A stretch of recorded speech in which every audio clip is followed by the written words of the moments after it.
On my go? When you're ready. Okay. So everyone here has at least learned about the Cold War, ranging from 1947 to 1991. However, that brings up a lot of questions. Questions such as world destruction and how close we actually were to it. And I'll tell you one thing about the Cold War. The most dangerous part was in 1962. This is called the Cuban Missile Crisis. Based on my own projects from Cuban and United States relations, I will show you how, even though the United States paints themselves as a defender and never the aggressor, words such as containment are used when they really mean forced political change. I will show how the United States caused the most dangerous moment in history through the Operation Bay of Pigs, Operation Mongoose, and Operation Peter Pan. By the end of this presentation, we will see what the United States caused and what the United States needs to stop.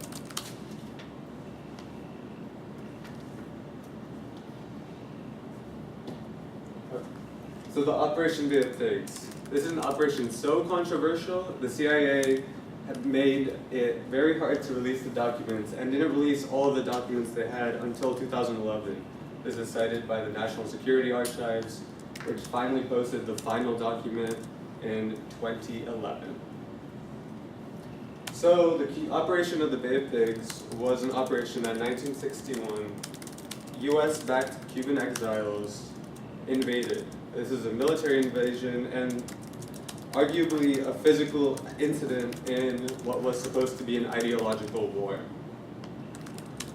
So we created a covert arms race, and you have to feel bad for JFK at this point, because what he was aiming for actually gave Castro more power, and Castro rose as the leader in Cuba.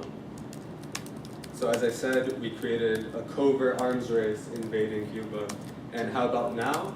Now we're turning into an actual arms race sourced by Reuters.com on this year, September 18th. We have increased spending on military by $80 billion.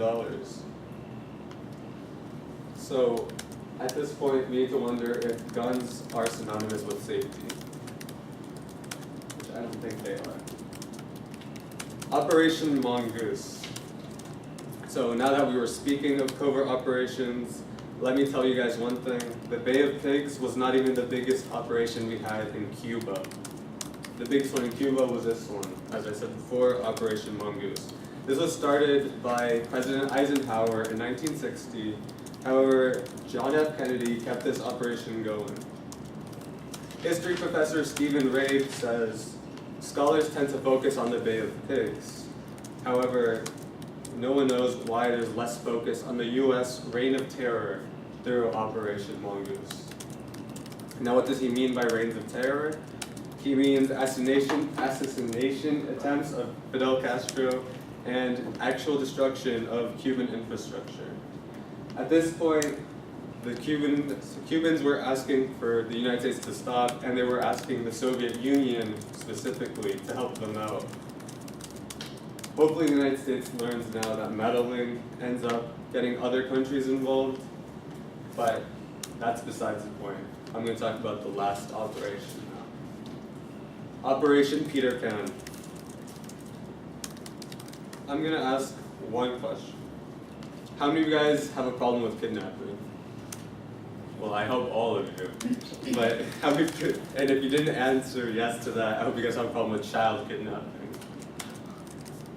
Because want to know who doesn't? The United States of America. So Operation Peter Pan essentially was when the United States came to Cuba and through the Catholic Church got over 14,000 unaccompanied Cuban minors to send to the United States. All these kids traveled alone, as I said, unaccompanied. And historian Rita Weber says that in the United States, some of the Cuban children, let's be straight, these were children, were reunited with family. However, most did not have family in the United States.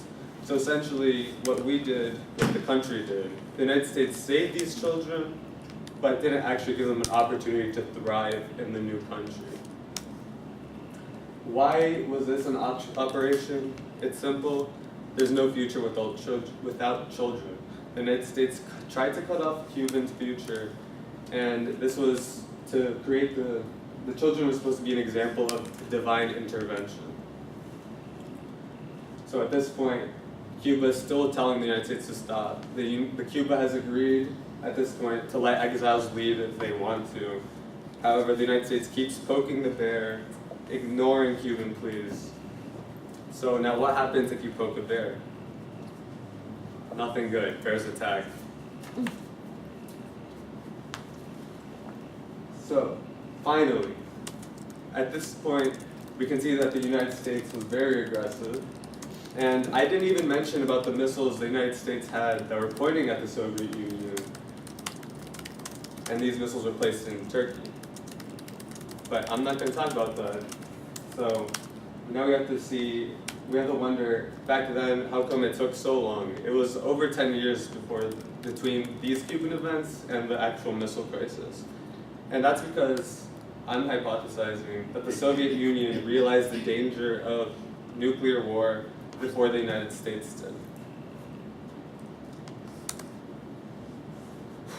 So now we know how the United States caused the Cuban Missile Crisis.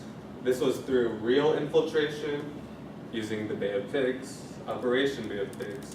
This was through internal infiltration, Operation Mongoose.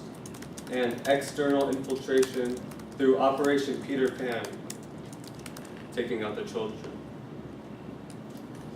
So let's hope history doesn't repeat itself.